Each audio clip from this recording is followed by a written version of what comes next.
Hello and welcome to, I don't know. No, you're just going to go, I have the first song. Right, which is what we just talked about.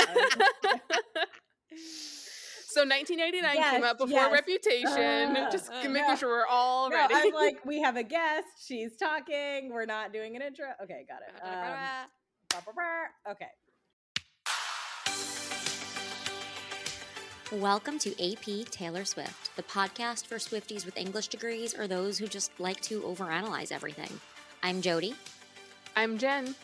And I'm Monty. And we are your unofficial professors of Taylor Swift.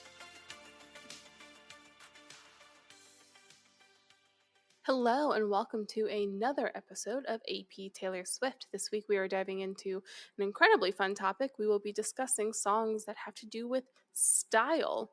I am guessing you would probably have a thought or two of maybe at least one song we're probably going to cover. But first, we are so excited. We have a guest joining us to help us set the stage about style. So without any further ado, let's hop into that conversation and get the ball rolling. We are so incredibly excited this week to have a guest joining us for our special style-themed episode. We are welcoming Sarah Chapelle. Sarah is the fashion writer and creator of Taylor Swift Style. Her thoughtful, thorough, and witty approach to style commentary has been featured in Marie Claire, The Wall Street Journal, Harper's Bazaar, Couture. I should have prepared how to say that word before I read it. But here we are. People and more. She lives in Vancouver, Canada with her husband and their cat, and you can find Sarah on Instagram with Taylor Swift Styled, TikTok at TaylorSwiftStyle.com, her blog at TaylorSwiftStyle.com, and through her new book, Taylor Swift Style, which was released earlier this month and is currently available wherever books are sold. So welcome, Sarah. We're so excited to have you here. Thanks so much for having me on. That was quite the intro. I appreciate that. Well, I have to ask you the most important question I can after reading your intro. As a Taylor Swift fan, what's your cat's name? Alistair. That's an incredible cat name. Is it Alistair Moody? He's a very moody and proper gentleman. Yeah. Whenever I show him on Instagram, his face is just, he has resting cat bitch face, and he's very sweet. His face just looks like that. Alistair is a Reputation boy, it sounds like. Alistair is a Reputation girly, yes. Little known fact is that in our spare time, in addition to being a Taylor Swift podcast, we're also a Harry Potter podcast. So that's the Moody reference. We find a lot of parallels. Fantastic. Got it. I was like, yes, he is very emotional and touchy. True. But I'm now piecing together that you are referring to Harry Potter. The Goblet of Fire. Correct. Defense Against the Dark Arts teacher, former Auror. No, literally, I was like, you know what? He is a little bit moody. Yeah. That's amazing. Mm-hmm. Okay. Well, to kick it off for real about the conversation, we would just love to know kind of what inspired you to start Taylor Swift Style. You've been doing this for a while now, and how has it just evolved high level since the beginning? Yeah, so I started my blog, Taylor Swift Style, which, forms the baseline, I guess, of the book of the same name, which I can't believe is out into the world after, writing it, researching it, and, going through all the processes of writing a book that it's finally out there. But I started the blog on October 13, 2011, which is very Swiftian, it being October and fall, but also very auspicious. But also on a 13th, and it was not intentional. But at the time I was, this university student, and I was pursuing a degree in journalism, and in a lot of ways, the blog kind of represented this crossroads of all of my interests, storytelling and style, and then Taylor, and I kind of rolled all of it into one. And at the time, it felt like this opportunity to create content in a very niche subsection of all of my interests. At the time, major fashion publications were mostly focusing on, red carpets or photo shoot fashion, but those kind of little moments in between weren't really highlighted in the way that I wanted to. So it was about capturing every single moment of Taylor's style. And I think the biggest thing that's evolved over time is my approach to commentary, namely in that I actually didn't used to write captions, which is so funny looking back now because I regularly hit like Instagram caption limit, but I didn't used to write captions at all. And I feared at the time that people wouldn't want to hear my opinions. Like, Interesting. My opinions don't really matter. Like, people are here they just want to know what the clothes are, and they want the link to the clothes, and I should just keep myself out of it and stick my head out of the equation. But I think ultimately both encouragement from people in that every time I kind of dipped my toe into the water of, being a little more personal, offering my opinion, or starting to make a little bit more of myself known, it felt like very Taylor in a way of being vulnerable and open and highly, highly specific gets a response from people, and it creates, this really bonded, beautiful community. And I hope at the end of the day, like where TSS has evolved to is this signature element of, I think my approach to everything is this thoughtful and intentional and careful and like balanced and nuanced approach to analyzing her style. And I think now ultimately that's what sets TSS apart and is why there's a book to begin with of, filling it with all of my commentary that this community, for whatever reason, thought that they would want from me, which is just very humbling. And that was long-winded, but that's the long and short of Taylor's style and its evolution. Yeah, and I imagine over time, just having watched her style and noticed it for so long, you kind of did become the expert on it because you have this longevity of just tracking it over time, which the book makes so much sense. Did you always know you were going to write a book someday? Maybe not about this, but did you always want to write a book? How did that even come to be, and what was that experience? Yeah, I mean, I distinctly remember as a little girl in like grade school, and you'd get those little introduce yourself to the class little questions of like, what do you want to be when you grow up? And I very distinctly remember writing down like in like shaky 7-year-old font author. And all my life I've loved writing, and I actually ended up pursuing journalism in university because I thought becoming an author was not like, what? Like, that's not gonna happen. That's not feasible. You should pursue something more realistic, which is, hilarious, like entering job market where every day in university you're told newspapers are shuttering, print is dead. Good luck getting a job after you graduate. And it's like, thinking that you're pursuing something more stable and realistic when ultimately the industry sort of implodes. But anyway, suffice to say, a book was a childhood dream of mine, and it's so weird and just personally very fulfilling to have written not just a book, but like this book. It kind of comes like a weird time where Taylor has revisited the past eras of her life, and as she was revisiting the past eras of her life, I was revisiting the past eras of her life as I was writing this. And I was doing the same thing, diving into my blog archives to write and research this book that I hoped would be this definitive journey of her style as she herself is making this re-journey and reclamation of her past work. It all just felt very kismet and like fated and weird, and it's made it all the more emotional to be doing it at the same time as her. We're so connected. We're so aligned. You are aligned. You are in sync. Well, you went to one of her secret sessions, so you do have that bond. You do have that connection actually to her. So you have entered your author era, and you've also been doing this for the majority of Taylor's eras, from the time when we would have these very clear 2-year gaps between albums, and you could see her style and her fashion evolve slowly to now, we have had a double pandemic drop surprise albums to a literal anthology of work. How have you seen the relationship between Taylor's style and her music evolve throughout her eras? Because you've been watching it so closely. Yeah, for sure. I mean, I feel for Taylor, her fashion and her music really work in tandem to communicate a message. I mean, you guys decipher that yourselves on the lyric side of things here, and like that intellectual, thoughtful, academic side of things.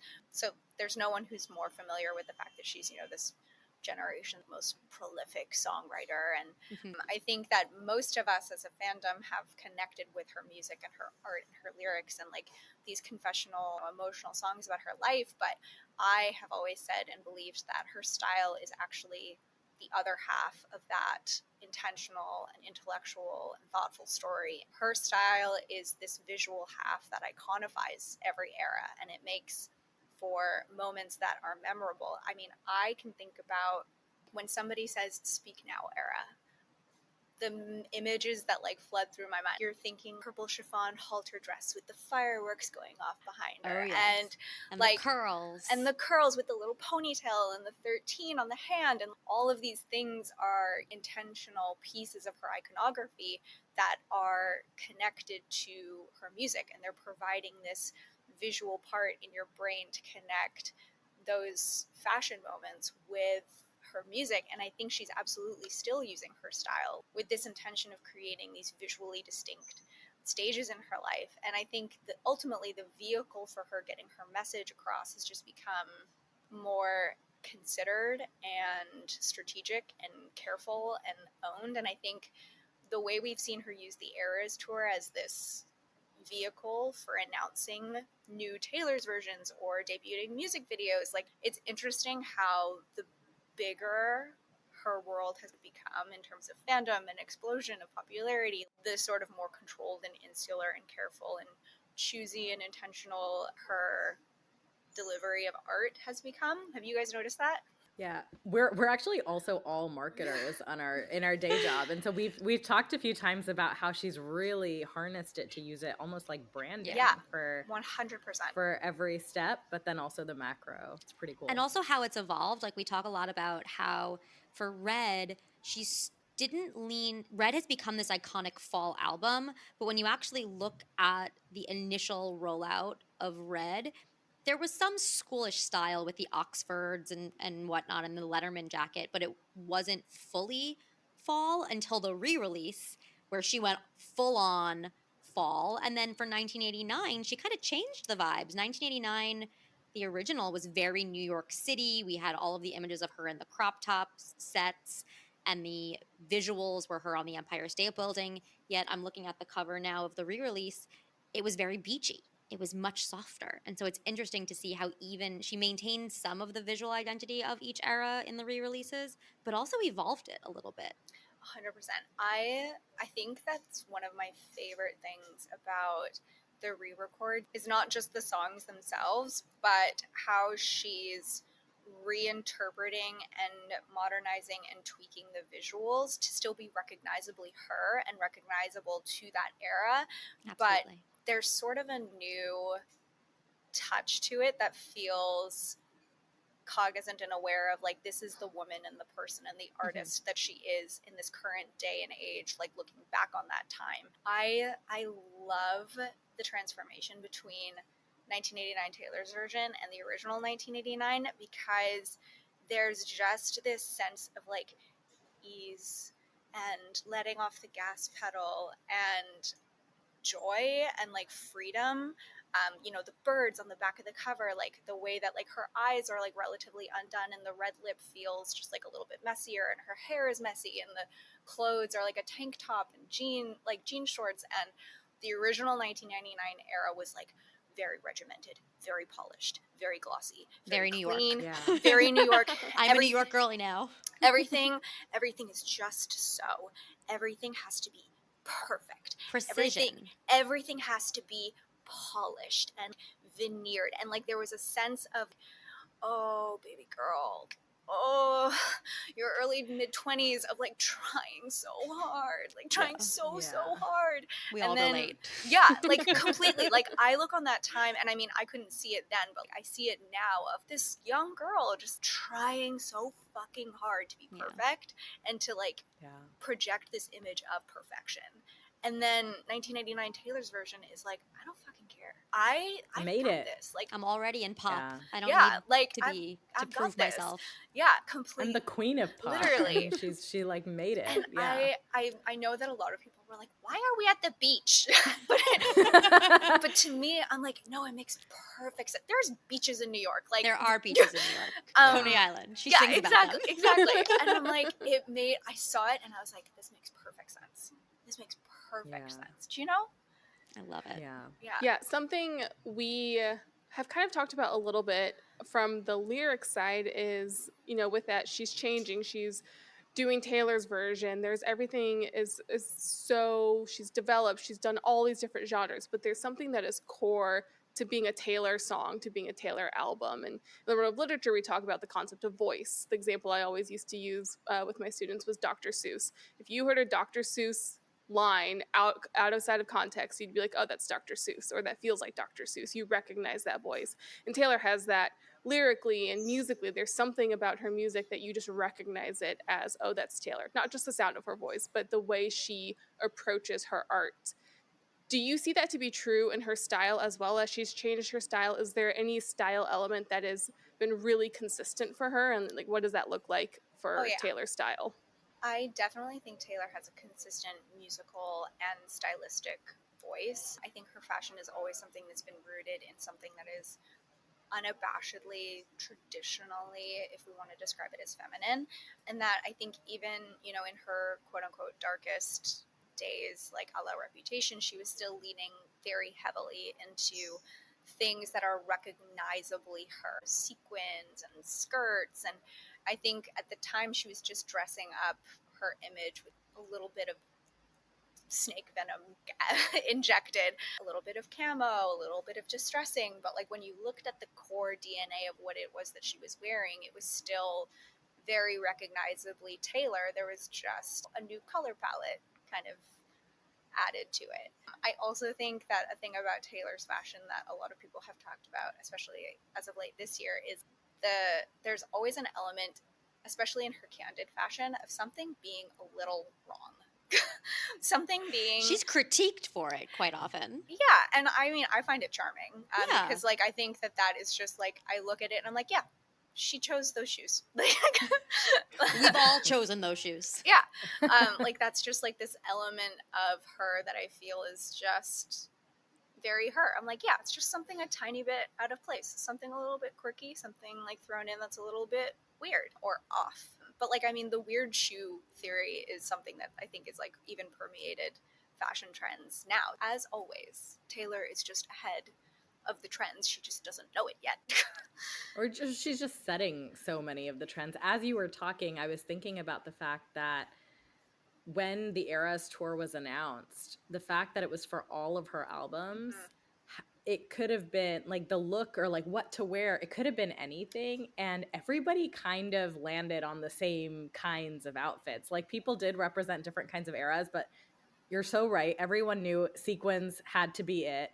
Everyone knew the color palette. Everyone knew exactly how to dress, to the point that online retailers started targeting people with those kind of looks and those kind of dresses and those kind of sequins. I remember last summer I was getting all the same kind of ads, and that was something that we all just seemed to get without her ever telling us what the look or feel of this tour would be. The fact that Taylor has never worn a silky dress, but silky dresses have become one of like the go-to uniforms or like fancy expensive dresses to wear to the Eras tour, and she's never worn something like that from that brand, but it's, you look at it and you're like, yeah, that works. That's a very Taylor thing. If you don't know what I'm talking about, the silky dresses are like these like translucent-y, floofy, poofy. Oh yeah.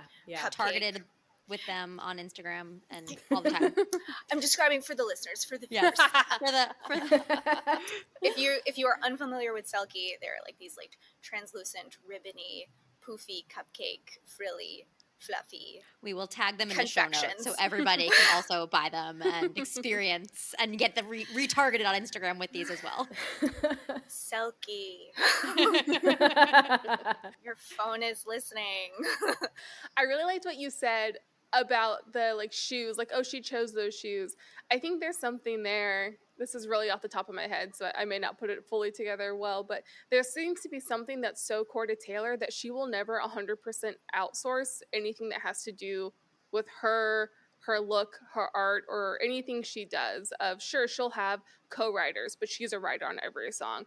I'm sure she has stylists, but she's still going to make choices for her outfit. I think that's something, that agency, and not just for, re-recording her masters, but that seems to be so core to everything Taylor does, is I have to have a say in some of this. I can't outsource this. Oh, 100%.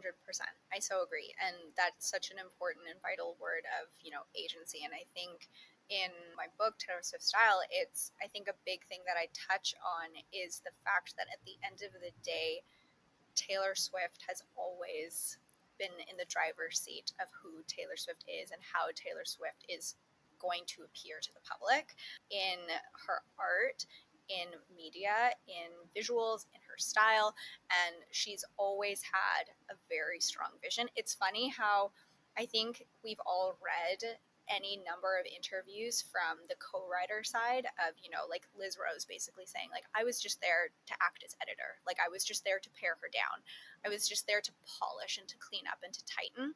And on the fashion designer side, it's the same story every single time, where a fashion designer will say, like, Taylor came up with this idea and I helped refine it and, bring it to life. And it's the fact that, like, these stories are always consistent, saying, like, Taylor had the vision, I just helped tweak it and bring what she wanted into being. Yeah. It's pretty incredible, actually, to think about. And you mentioned media. I was thinking of the music videos also, but it really is really consistent. I think we started to get into this a little bit with the Eras tour, but can you think of any specific outfits or accessories that you think perfectly encapsulate a particular song or a lyric from Taylor's discography? I mean, I think it's fun when there are real life pieces from her wardrobe that we know and we can hold up as these physical testaments and examples of how her work is her life and her life is her work. There aren't many that we know of, but like one obviously is the Tiffany necklace from the Call It What You Want. That's a real life piece of something personal that she owns that is fashion related that she put into a song. Obviously the pinnacle is the Gucci scarf from All Too Well. I think that is like kind of the unbeatable example of, a real life piece of clothing. And I think that's another cool thing about fashion and part of Taylor's intention and thinking through of how she shows up in the world and using fashion as a time capsule tool and placing memorable moments of her life and backing it up with a visual that you can pull from. And that includes, really specific examples of clothes from her real life. I personally would love to know about the lilac short skirt that fits her like skin, because I know it's not that pop flex skirt. It has to be something else. It has to be something else. That has taken over the zeitgeist right now, that pop flex skirt. Yeah. It's a beautiful skirt, but it doesn't fit you like skin. It's something else. And one question I always get is, what dress do I think is the dress? Yeah. I feel like we have never seen the dress. And for a good reason, I think. She only bought it to take and it only for one person to see it. Correct. I'm like, guys, I think we're missing the point. I also always wonder about what the nice dress is from Wildest Dreams. Oh, yeah. Mm-hmm. Or the shoes I bought you as a present, which technically aren't her shoes. No. But like, were they like Gucci what kind loafers? Of shoes are they? Yeah, like what kind of shoes are you buying as a present? Oh, there's also the blue dress on a boat. Oh yeah, blue dress on a boat. Yes. Which we think we know what we've seen it. We've seen that one. Yeah. But that's a really great example of style and lyrics coming together in, 10 years later. And we were like, wait a second, we know this dress. We've seen this dress. So we know exactly what she's talking about, which is wild. And you can connect it and place it to a moment in time. Which is wild. Yeah. Which is wild. So you have now been doing this blog for a long time, the book. again, so excited to have this. I'm sure you're so excited to have this finally out in the world. I'm excited to read it. You must be very excited that it's finally out there. What's the number one thing you want readers and your audience to take away from Taylor Swift's Style, the book, now that we have a book to enjoy? I hope that people see Taylor Swift Style as this love letter to Taylor and her fashion, and I approach discussing her style with the same level of intention and nuance that I think she puts into crafting it, and hopefully giving this iconic visual legacy that she's created what it deserves. And I hope when fans read it, they read the voice of somebody who's loved and lived by her music for like over half their life, been a fan since I was like 13 or 14, and I'm almost 32 now, and it's I'm getting emotional. I'm getting emotional. I'm like, why am I crying? We're so proud of you. Yeah, so I just hope that when like people read it, they're like, oh, for fans by fans vibes. So yeah, I love it. There's a lot of love in that book. yeah. I need a tissue. I've honestly got one. I can send it across the country for you if you'd like. It's so beautiful. I think this idea of like pouring that much love into it and hoping to do it justice, just like hoping to put enough into it as much as she puts into it, I think that's all of us, any of us fans aspire to do. Yeah. I just hope I did it right. I mean, as people who followed your blog for a while, you are so thoughtful and intentional. There's no way you wouldn't do it right. You treat her and her fans with so much love and respect. And so it is just a joy to see. I know it's so interesting to hear you say that initially you didn't have any captions and any insight, because those insights are what make Taylor Swift Style so special, because it is so... you often come up with things that I never would have thought of before, and you think about her approach to style and her brand, and you add this level to her music that she's wearing the style and the clothes, but you are articulating and sharing that meaning and that value in just such a lovely and respectful way. Yeah, you help us simpletons understand unpack it. Thank you so much for breaking the moment with a little bit of levity. I was like so close. I was like, sorry, I didn't mean to make keep it in. And for adding really expensive pieces of clothing to my shopping list, so maybe I shouldn't be thanking you. My credit card's not thanking you, because I'm like, oh, maybe do I need that? Yeah, but seriously, it's those pieces that are like just slightly like out of range where you're like, ooh, I could. It's like, do I need $600 jeans with holes in them and gems on them? Because they're really pretty. They're not going to fit my 5-foot frame the way they fit her 5'11" frame, though. Well, so proud of you and just really excited for this book. Thanks so much for this amazing conversation. I think it's setting us up perfectly for the conversation that we're going to have on this topic with the lyrics. But before we let you go, we have to ask you the first question that we actually asked ourselves when we first got together. In our first episode, we actually discussed and shared the songs that first made us Swifties. What is the Taylor Swift song that made you a Swiftie? The Taylor Swift song that made me a Swiftie is Our Song. Oh, gee. The faces in this Zoom that all just collectively did the little pleading eyes emoji. Puppet here, the little like all three of you at the same time. We're very connected. I was throwback, and FBI don't come at me. I was illegally downloading music on LimeWire.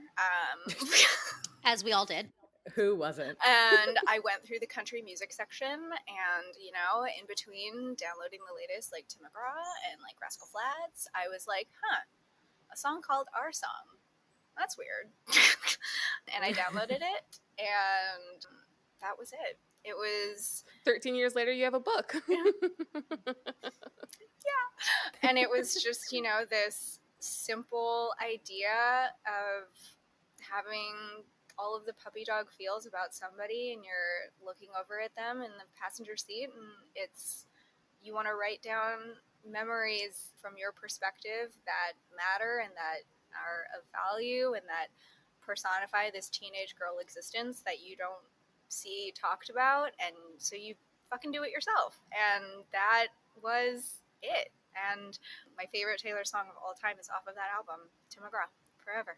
I saw a post recently that someone's grandma or someone was saying that, girls used to freak out over Elvis and Frank Sinatra, and they love that the grandma is so glad that the girls these days are freaking out over Taylor Swift and not another man. And I feel like the way you've talked about this in your journey is very much a love story as well, in that there was this, I think we've talked about a lot, the three of us as well, but there's something about having grown up with Taylor that you kind of fell in love with her music when you were young and innocent and kind of naive with her. But then hearing your story too, the way your growth has mirrored Taylor's as well, of finding your own voice, being willing to be, it's a vulnerable moment to put your voice out there like that and to do that, and then for it to work and for people to respond to your authenticity in the same way they did for Taylor. I just think there's something really poetic and beautiful about the way that your path has mirrored her path as well. And I'm really happy for you that it's ended in this book coming out, and for your audience to keep growing, and for you to keep getting that conversation around Taylor the way that it is, and about admiring her and supporting her. And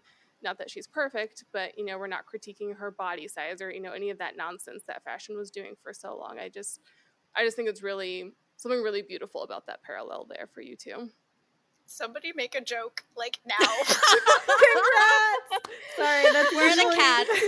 Where's a that's cat? usually Where's my a cat job, to but- walk by on someone's head when you need them? Usually, Yeah, is I what lightens need- the mood. It's just like one big love fest right here. No, We're I so know. proud of you. Congrats. I'm so glad that we I- could have this conversation. This has actually been excellent training of making sure that I bring tissues to every Taylor Swift style book stop. Oh yes. Like, I truly had not thought about that, but I will now. Now make you sure will. in my carry-on that I will bring personal tissues to bookstore. We're Thanks. glad we can help prep you for your book tour, which you have a book tour. We'll put more of the details on the book tour in our show notes for those remaining stops that you have on your tour, so people can come and hopefully see you in person. Thanks. Thank you. Well, thank you so much for adding to our conversation. I think this sets us up really nicely to dive into some of the songs about Taylor Swift's style. So thank you, and best of luck with your book. Thank you guys so much. I really appreciate you having me on. All right, so I have the first song. I am actually doing Dun Dun Dun style. Makes a lot of sense. We had to do it for this episode. It came out with 1989 originally in the year 2014. Obviously came out again with Taylor's version just last year in 2023. It's written by Ali Payami, Johann Carl Schuster, Max Martin, and Taylor Swift. Quite an entourage writing this song. And in addition to it just being obviously called style and therefore I think really relevant to this theme that we have today, I thought I would take a second to also just discuss the term style in a literary context, because I actually think in this particular song both apply. We talk about fashion statement and a style of a pop style, which I'll get into in a second. But then we also have a song here that has its own theme, which Taylor Swift music often does. And style in literary terms is an author's characteristic manner of expression. It's the kind of words that are used, the way that they're used, the distinctive features of tone, imagery, language, sound, and rhythm. And this song was a part of the album 1989, which was Taylor's transition to pop sound and pop music. And as one of the songs that was actually a single, it was a song that the masses were exposed to as a part of this album. So not only is she trying to go along with this theme that she has made, which is we never go out of style, which is the premise of the song, but she's also trying to really brand herself and establish herself as a pop icon. And I think what she does in this song is she stylistically does that by listing out a number of other pop icons and putting herself in conversation with them. And the theme is kind of pop things that are relevant, things that are trendy, things that stay in style. So come along with me on this journey, if you will. just humor me here for a We're with second. you. We're with you. Pop stars are an encapsulation of everything that's relevant, everything that is in style in a moment. Pop stars appeal to the masses. And that can be through fashion. It can be the way they look. It can be the way that they are adding to culture in that moment. But there's something very trendy about a pop star. And so with her trying to establish herself as a pop artist, the references that she makes in the song are James Dean. You hear the word James Dean, you think of the very famous actor, iconic black leather jacket, white t-shirt, which she actually calls out in the song. You think of the dreamy squinty eyes, the long hair slicked back. That's exactly what she's referencing, and it's meant to create a visual image. In that sense, the fashion, James Dean's fashion look was iconic. That's the thing that cemented him in pop culture. I don't know much about his acting talent, but I know exactly what he looks like. Then you also have, for the female counterpart in this song, you have Red Lip Classic and Tight Skirts. And both of these have a very long history as well. Red Lip can be traced back to the 1920s, the suffragette movement, very classic era of US history. Icons like Elizabeth Arden, who is first known for popularizing the red lip, famous people like Clara Bow, Marilyn Monroe, Lucille Ball from I Love Lucy, and then, of course, Taylor Swift herself with her signature red lip. These are all of the really iconic people associated with this simple fashion statement. And so by referencing that in her song, she's really putting herself on that conversation. She's choosing to make this theme of the song pop culture and things that are trendy and things that are fashionable and relevant. And it's kind of serving a purpose in addition to just going along with the narrative. I love that you leaned into the pop music angle and how Taylor was rebranding herself and this time, because that is something we've talked about so much when we talk about 1989, yet it never really occurred to me with this song, I'm sorry to say, because I always just thought of it style in terms of fashion and iconography and the James Dean and the red lip, and I never really thought of it as her branding herself as the pop icon. And it, as you said it just makes so much sense to me, and referencing these other popular culture icons to do that. I'm a Yeah. little mind blown right now. It's a really subtle line Yeah. because you were already there. You already knew these were the iconic people. But then you're like, oh, yeah. And she's saying we never go out of style. And she is putting herself in that conversation. And also the line, watch us go round and round each time. Popular culture is cyclical. Yes. Whether it's, the idea of a pop icon or fashion. Fashion is also cyclical, as we sit here, and wide leg jeans are back in style. And I'm like, yes. And low rise anything. I'm like, why? We go crashing down, but we go crashing. Back they come time. back every time. They come back stronger than a 90s trend. Different album, different song. But I think it applies to both of those ideas. The idea of the popular culture icon as well as fashion. Both of those things are cyclical.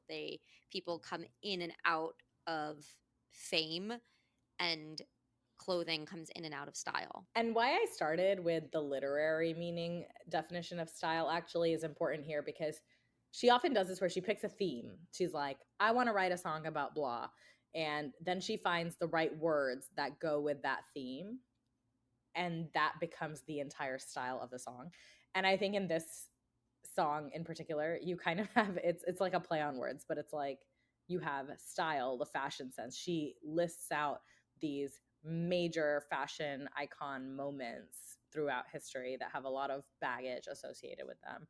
Pop stars that brought those things to life. And then that in itself is the style in writing this song. That's the theme that she has picked to make it like a really poppy song. We've talked about this before, how interesting the essentially rebrand of 1989 was with the Taylor's version. And this song, to me, stays so much more true to the original branding. Yeah. I think first of all, I think it's interesting that the guy gets a whoever the guy is in this gets a comparison of your James Dean, but she never gives herself a comparison, which perhaps she Ooh. is incomparable. But also, we talk about, tight little skirt and red lips, but also that good girl faith. And I think there's Yes. a little bit of girl next door, bad boy trope. But Very demure. oh my gosh, that will be so outdated by the time this airs. Listeners, we record ahead of time. We just immediately dated exactly when we recorded. If you want to this. know We're when this was millennials. recorded. They're just gonna blame us. They're gonna think like you're so millennial. Oh my gosh. But also during that era, the OG era, she was wearing a lot more preppy, schooly type of clothes, which aligns much more with this versus the beach vibes that we got with Taylor's version. I actually also had a thought that female pop stars in particular have had this enormous pressure on them to be good girls because all these young women look up to them. And immediately, tight little skirt brought to my mind Britney Spears, the pressure that she had on her, where she had a million interviews and people just being like, do you think you're setting a good example for young girls? And she was like, that's not my job. That's your job to monitor your kids. But I think that good girl faith is also the pressure that comes with being a female pop star. The Miley Cyrus, the Britney Spears, even with Taylor Swift, the first time she cussed in a song, everyone everywhere was like, oh my God, is she becoming R-rated? You know, like that idea that she was such a big icon for little children and transitioning from the tween demographic to adults as she made that transition to pop in many ways. Her fan base was growing up. That was also something that I thought of. I didn't really go into this with the tight skirts, but tight skirts also have a very long history. I mentioned Britney Spears. I also think of like Mean Girls, British fashion, Barbie. The mini skirt first came into being around the 50s by somebody named Dame Mary Quant. And it has been relevant in the 50s, the 60s, the 80s, the 90s. It has withstood the test of time. Truly one of those classic quintessential fashion iconic pieces. But they were scandalous at the time, right? Super, Like a they've mini always skirt, been scandalous. but particularly in the 50s Yes. when hemlines were much longer and modesty, you were coming out of World War II, and and World War II gave women a lot more autonomy because they had to, because men were off at war in the United States, all over the world, actually. And that caused a big, women started wearing pants. That was scandalous. Mini skirts as well, totally scandalous. And I think in reference to Taylor Swift switching to pop, also a little shocking for people, not something that everybody accepted. Not, she was seen, she had 4 albums at this point that were 3 definitely in country, 1 more transitional country to pop.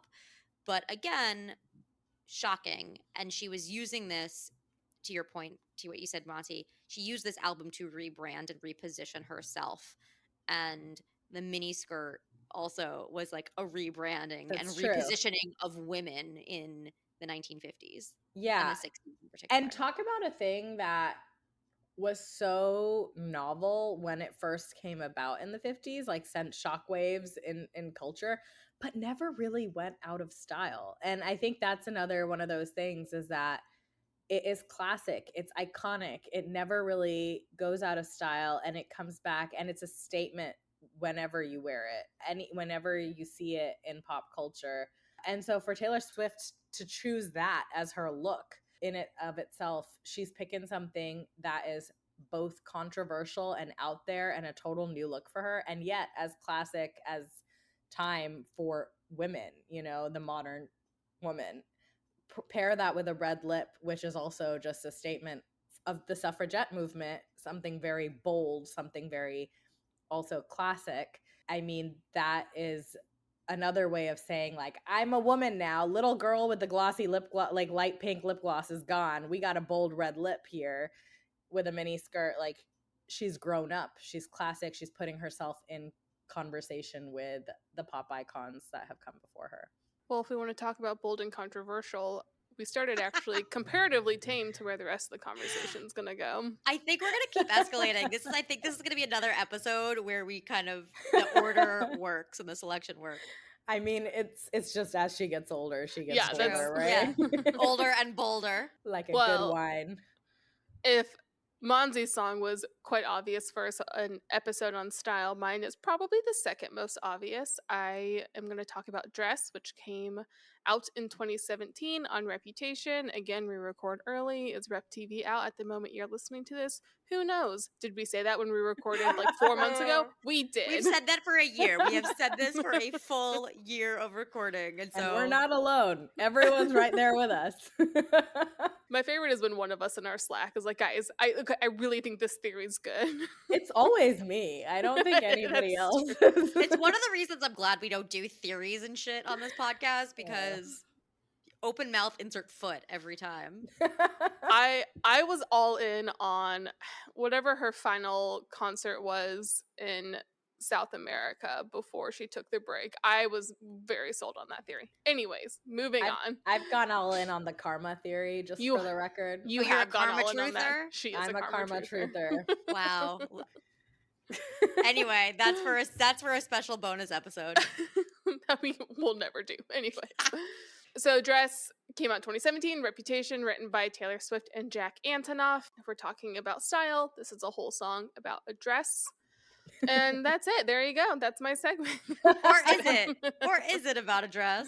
I don't think it is about a dress. First, though, I will call out the song begins with our secret moments in your crowded room. Crowded room, Enchanted. Thank Just you. wanted to point that out. Thanks for getting that in. I felt key. And then the setting of it, I know we're not deep diving this, but I do think the setting matters when, as we always do, why this thing or whatever. A dress in a crowded room, I think, does create this sense of an important event, perhaps a publicly open event where you're going to see strangers. You're not often in crowded rooms where you know every single person in that room. So there's definitely something public happening here. The fact that it's a dress probably means it's somewhat important. Perhaps it doesn't, but the rest of the song gives sense to that. And then there's really essentially a comparison happening here, because you have the dress in the crowded room and then the dress comes off. So we talked about this in our eco-criticism episode, the idea of nature versus domestic. And I think here we get public versus private as the comparison, and the dress is on in public, off in private, which, at the most surface reading is like, duh. But I do think there's more in there.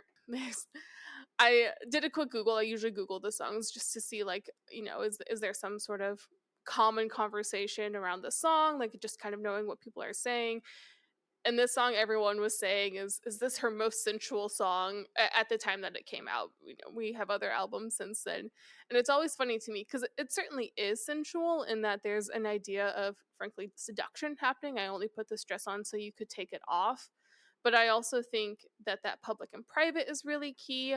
I was thinking a lot, I don't know if either of you watched The Bear, but there's a really key scene in season 2 where one of the main characters puts on a suit and he goes, oh, it feels like armor. And another guy's with him. And he's like, yeah, that's the point. And I felt that a lot throughout this song, that the dress is armor in that crowded room, that it's that looking presentable. It's presenting perhaps a mask to people, or presenting a version of yourself that you feel the most comfortable with, which, if we go back to when she released Reputation, she talked a lot in that article, prelude, I don't know what we want to call it, but she had this whole written thing with it about how everyone only sees one version of you, and all of this stuff about that. So it's thematically aligned with Reputation, that the dress is one version of herself. However, with this other person, she takes it off and is instead replaced with a golden tattoo of this other person. So that's incredibly intimate. Yes, probably sexually, but I also think just emotionally. And you get other lines like, even in my worst times, you could see the best of me. Everyone thinks that they know us, but they know nothing. So I liked this song. Well, I love this song, just first of all. But just the idea of a dress of any sort of style is some sort of armor for everyone. Yeah. It doesn't have to be just one particular dress, but that when you go to a job interview, when you go on a date, when you do those things, you get dressed in a way to try to accomplish something. And it doesn't need to be superficial. That's a whole other conversation. There are problems with that, but the idea that style is armor and that someone as big as Taylor Swift can still cut right through to that and say, like, the style, you and I never go out of style, but also in this later album, I don't need that armor with you, is an incredibly romantic thing to say. I do think the song is sensual, but I think there's a deep romance to the message here. I think the sensuality comes from when you're taking it very literally, only bought this dress so you could take it off, right? That is something, you're taking it very literally, that you're taking your whatever. I don't need to explain what that means. Breathy, Yes, well, yes. but but if you're just looking at the lyrics, only bought this dress so you can take it off, literally, oh, okay, that is cool, great, we know what you want to do there. But figuratively, to your point, Jen, that is a very powerful statement to make, that I don't need this armor, I don't need to put on a facade, that you are the person I want to show my whole self to, that you can see who I really am. I'm not putting on airs, I'm not putting on a persona around you. And I think that she didn't do any press for Reputation. So we only got the songs. Now we have a lot more detail about what was going on in her life at this time. That gives a lot more context to perhaps what these songs are about. But understanding the full context of Reputation and how she really had to, and again, the context comes a lot from that preamble, that prelude to the album.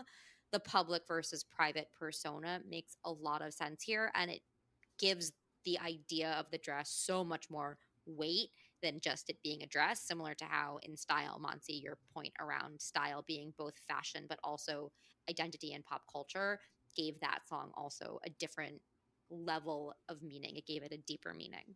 Yeah, I was also I've always been very reminded of King of My Heart with this song, which is on the same album. It's a little earlier in the album. We deep dived that one, and I think there are a lot of similar terminology, like some of the things that are referenced: a bedpost, the dress, the kind of breathy sound. And so I definitely think that there is a interpretation where it's like some sort of continuation of maybe that world or that realm. It's in the same album, like literally a few songs apart. So we can't ignore that. However, yeah, I do agree that it's rare that what she writes about is exactly what she wants us to interpret. And so I do like that interpretation a lot, that it represents armor. There's so many lyrics, especially like around the bridge, for example, where it's so loaded with the flashback and the hair bleach, and you mentioned the tattoo, that there has to be more to it. And so the dress has to represent something else. I also will say that my very, very first reaction that I ever had to this song was, seems like a real waste of money to buy a dress for this purpose. But there's so much in there about anticipation, and I sort of said this in King of My Heart. Whether it's the first time she experienced it, this album is certainly the first time we heard it, of her truly wanting someone romantically, physically, all of those things, in a way we don't see in the other albums. And this song maybe is the most acute example of that, where anticipation is a key part of this. But you have all of these, yes, like the sounds are quite sexual at times and all of these other things, but then you also have lyrics that to me have always read as more intimacy than sexual. The lines like, I'm spilling wine in the bathtub, you kiss my face and we're both drunk. And sure, there's definitely could other be things going on there, but I always just imagine that as a like giggling and laughing, like we're laughing at the wine spilling, and the kissing is just like straight affection. And there's the intimacy of doing that in a bathtub with someone is not just like, oh, I really want this person physically, and none of that matters. There's so much woven in here about those other moments of intimacy that are not physical, that require trust and require vulnerability. And that's why I think the dress metaphor works so well in this song, because they're being physically naked is one of the best metaphors for being emotionally naked, which is what vulnerability is. I just think that works so well. I want to go back to something that you said at the very beginning, which you started with the crowded room. And I think to your point, when you're talking about intimacy, this song is clearly talking about intimacy within a crowd. So I think there's like, that is important. That's an important detail, that you're trying to find these secret moments when that doesn't actually exist for these people. And typically, when you're wearing clothes, when you're getting dressed up, you use fashion as a way to project yourself to the world as a statement for something. And so the fact that she kept saying, I bought this so that you could take it off and remove it, is just emphasizing that very point, that we live in the public eye, or we're in a crowded room, or we have no privacy. And here's an example where instead of wearing this dress for that public, I'm wearing this dress to actually get rid of it, because that public appearance is not important, or it's what we're trying to get away from. So that's a deeper, that's kind of like a deeper detail. Or maybe it's shallower and only bought this dress so you can take it off as a statement on fast fashion. No? Yeah, that seems on brand for Taylor. We get this with so many songs. I think this is one of those songs, I think more than average for me, where I really don't care why she wrote it or what her intention was. I think it's one of those really cool songs that at different points in my relationship, I can think about, early days when I was just first met Chris, I was just super attracted to him. And then in later days, as we got more intimate, and there's so many elements of a relationship, and this song touches on a lot of them. And I don't know if that was intentional, and I don't really care, because I think it's taken on a life of its own. It's what it means for you. Yeah. And it's also just objectively funny to me now, looking back, that people look at the song and they're like, oh my goodness, like people were thought it was so scandalous. Like all I saw when I Googled it were people being like, oh my goodness, everyone said it was so scandalous, but it's not that scandalous. I'm like, it's really not. It's all implied, and it's fine. I really always just saw it as such a waste of money, which, to your carbon footprint comment, fast fashion should have done this song for ego criticism. From one scandalous song to another, I have our last song of the episode, and possibly the least obvious. I chose Vigilante Shit from Midnights. This came out in 2022. It's track 8, written by Taylor Swift. And I chose Vigilante Shit because she does talk about dressing. She talks about dressing for women. I don't dress for women. I don't dress for men. Lately, I've been dressing for revenge. And so this is a song that, to me, emphasizes how we use style and fashion to send a message or to play a particular part. That style and fashion, we brought this up in the last 2 songs. The song style, she wanted to cement herself in the pop music and in pop culture. Dress was a lot about vulnerability and intimacy. And here in Vigilante Shit, she's talking more broadly about playing the part of a vigilante. And right out of the gate, she talks about draw the cat eye sharp enough to kill a man. And while that is not fashion specifically, makeup is part of style. And here we have Taylor Swift, known for her cat eyeliner, and you can't see it, but I wore some today. I guess this is kitten. I really wanted to say, like, all those who have drawn a cat eye sharp enough to kill a man, say I. I'm not skilled enough to be able to draw a cat eye sharp enough to kill a man. There was a lot of Q-tip usage to make this more precise. But okay, a cat eyeliner is iconic, but she perverts this idea of cat eyeliner, draw it sharp enough to kill a man. So perverting this purpose of this makeup, which makeup is usually meant to make a woman look feminine and quote unquote presentable in public. And male gaze, which we'll talk about. And here she perverts it for a very sinister purpose, specifically to kill a man. So really, thank you for bringing up male gaze. The other lines, and we are going to deep dive this song, so I won't spend the whole time talking about the whole song, but the lines that made me specifically want to talk about this song for our style episode: I don't dress for women. I don't dress for men. Lately, I've been dressing for revenge. So this is repeated in the chorus. So The question that often comes up around fashion and style, we see this is who are you dressing for and why are you dressing the way that you're dressing? So Sarah does this really well in her Taylor Swift style blog, talking about not just what is Taylor wearing, but why. What is the role of the clothing that she is wearing and what purpose does it serve?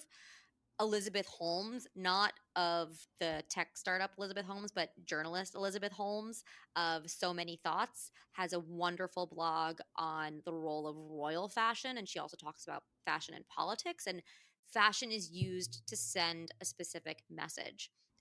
And that message sometimes is, why are you wearing what you're wearing? Who are you wearing it for? So, what does it mean, I don't dress for women?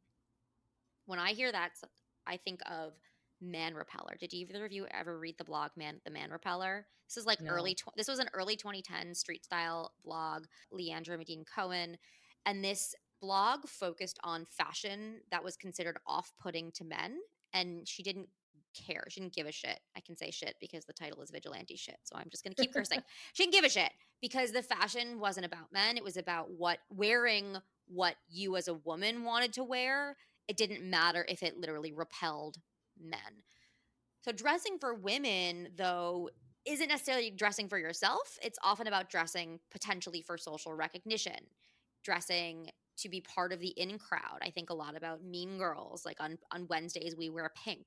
You can't sit with us. You're wearing sweatpants, right? Like dressing for women is about being part of an associated group, fitting in with peers. Just Sometimes a lot harder than dressing for men. hell of a lot harder for dressing for men because men wear jeans and a t-shirt, but women are critical. To your point, Monty, like not all women, not everybody is into style and clothing, but women look at other women more critically. Well, they're more familiar with the fashion, having dressed themselves. Women have that vocabulary. They have an understanding. They have an understanding. Whether or not you quote unquote know fashion, you understand what it takes to get yourself dressed in the morning and what fits, doesn't fit, what works, doesn't work for you, and look at women differently than, say, a man looks at a woman. Well, I was also going to say that all of us get dressed in the morning and we make choices with that as we're getting dressed. And so I think you know what goes into making that choice. And therefore, when you see another woman wearing something, you can also be like, oh, that was a choice. And this is what I think that choice is. Judgment or not. Yeah. So that's dressing for women. Then we have I don't dress for men. And Jen, thank you for bringing up the male gaze. Male gaze is all about making yourself and your appearance appealing to the opposite sex, that men look at women in a specific, particular way, often for the purpose of male pleasure, just being praised, being pleasing to a man, which, but is a reality. I really like the comparison of that, though, to Dress, where I think she has agency in both songs, because Dress isn't about dressing for men. It's about there's one man that I'm like going to get, and I'm doing this for my personal stated goal that I want. And I think that's interesting. Of like, it's gross to dress for men for the male gaze, but then there's also something on the other end empowering when it's like I have a particular purpose. Yes, very different. When you and that's what this whole song is about, dressing for purpose. And that purpose is, lately I've been dressing for revenge. The first thing I notice about this statement is it feels a lot more active than dressing for men or dressing for women, which is about acceptance or fitting in or pleasure. Dressing for revenge, specifically dressing to take this action of taking accountability, taking someone on. You're not dressing for somebody else's benefit. You're dressing for yourself to take action against somebody. It's also, though, not literal necessarily. It could be, maybe it means. How does one dress for revenge is the question I had for this how song. would I dress for revenge? This is a great question. Yeah, I think I would have combat boots. I don't know, I think I'm being influenced by the Vigilante Shit set in the Eras tour, and so I was like, stilettos would be involved. But really, if I was dressing for revenge, it'd be badass combat boots that I could run in. I suddenly got flashbacks to our Archer deep dive where we're like, please, combat, ready for combat. But I love combat boots. Yeah. I think I would need pants that have a lot of pockets or like a jacket with a lot of pockets because if I'm dressing, I don't The know, it depends on. coat, like a big black coat. Yeah, black coat. I definitely would have a cat eye and like some badass makeup just because it feels empowering. I think Red dressing lip. for revenge is about feeling empowered. Yeah. If you're talking literally, you have to feel this sense of empowerment But and you power. hit a few things, comfort, being Yeah. able to move. Like we always talk, I actually always associate stilettos with male gaze or like a dressing for man. But Like you can take it on your own and you you can can, reclaim you them. totally can. And everybody is different. I know some women who are literally like, I cannot wear flats. I must be in Good heels. for you. That's not And me. right, exactly. But I think what's key here is comfort. It's like what makes you feel empowered. Whatever, And I yeah, think whatever that means for for a you. lot of people, that might be like, I'm not going to wear heels. I'm going to wear Right. boots so I can run. And what you said about pockets, I mean, the amount of pride women feel when they wear pockets is really something we bond together over. I think Well, everybody loves pockets. and reason for that being, I'm reading Invisible Women on Jen's recommendation on data biases in the world, and women's clothing just doesn't have enough No. pockets or big enough pockets for the shit we have to carry. Right. Yeah, that book makes you really angry. It's so angry. I had to stop listening to it because I was like, this is not the vibe that I want today, but it's a great book. Yes, you could dress for revenge literally. I also love that when I was like, how would I dress for revenge? I immediately was like, well, clearly I'm killing somebody and need to be able to run and not like some sort of like I need to look sexy and make someone feel bad. Yeah, it totally depends on who you are and what the revenge you're trying to get is. My first thought was like a high school reunion, and you were maybe felt like an ugly duckling in high school, which is insane that we would ever. Anyways, And yeah, the high school is a whole other thing, but that would be a very different dressing for type of revenge, right? yeah, than So, murder. but Do it. Maybe it's the same for you. Maybe it's both. who knows? But if this is not literal, it's really about dressing for revenge means you're ready, you're prepared, right? Possibly emotionally for whatever this is. And I think that is what I love about this song, although we'll see if I feel the same way when we deep dive it, that dressing for revenge may not at all be about literally what you're putting on. It's about how you're feeling. Yeah. And that I am ready to take this person, this situation on. I love that. I love the feeling. I actually love the high school example because I actually think the feeling comment still applies. Like you may dress very differently. It might not be combat boots and something with pockets. Maybe like if I were taking revenge on high school, I would show up in some crazy designer or something that makes me feel very successful. But it's like the feeling is really what it's about. The feeling, exactly. The empowerment. When you're dressing for revenge. The last thing I wanted to talk about was the phrase dressed to kill, because she doesn't ever say that in the song. But to me, dressing for revenge elicited the idea of dress to kill. Dictionary.com, the etymology of this means elaborately attired. So, as in, for the opening of the restaurant, she was just to kill. The first of these hyperbolic expressions dates from the early 1800s and uses kill in the sense of to a great or impressive degree. The phrase to the nines, which is also related in the sense of superlative, dates, so dress to the nines, dates to the 1700s. Its original meaning has been lost, but most likely the theory is that it alludes to the fact that 9 is the highest single digit numeral, stands for best. That, all right. But anyway, dress to kill was never meant to be taken literally. But in this song, revenge and draw the cat eye sharp enough to kill a man, you're meant to feel like it is literal, even though I'm fairly certain Taylor Swift has never actually literally tried to kill someone. Although, you know what? I don't know, so I shouldn't say that. One thing that I do think is worth calling out here and just going full circle and comparing it to Style where we started was we talked about the good girl Faith early on in her introduction to pop music. And here we have her with a cat eye ready to kill a man and that the dress for revenge. It's just such an evolution of that good girl image. That good girl image is dead, happened with Reputation. And also it's a little bit of it's showing her as a more mature artist because she has evolved to the point that she no longer needs to dress for men or women. She can do whatever the heck she wants. But it's also later in her career, she's more successful. Well, you say she's never killed, but she did kill the old tailor. She did, you're right. Okay, I was wrong. She killed the old tailor.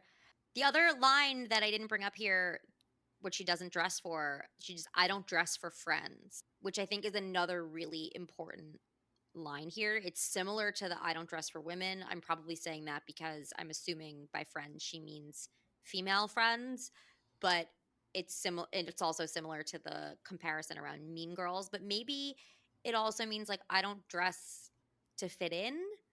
I don't dress to hang out. I dress because I have a purpose. I have a job. Like dressing for friends. How do I dress for friends? I'm probably going to go hang out and chill and be comfortable.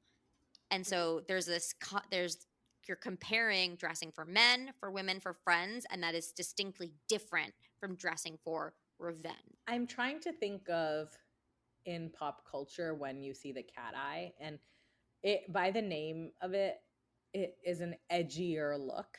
And when you talk about that transition from the young demure girl to the more edgier older version, I think of like Gwen Stefani, or I don't remember if Miley ever did a cat eye, but there's always like a moment where the young innocent pop girl goes a little crazy at times. And this to me is when the cat eye appears.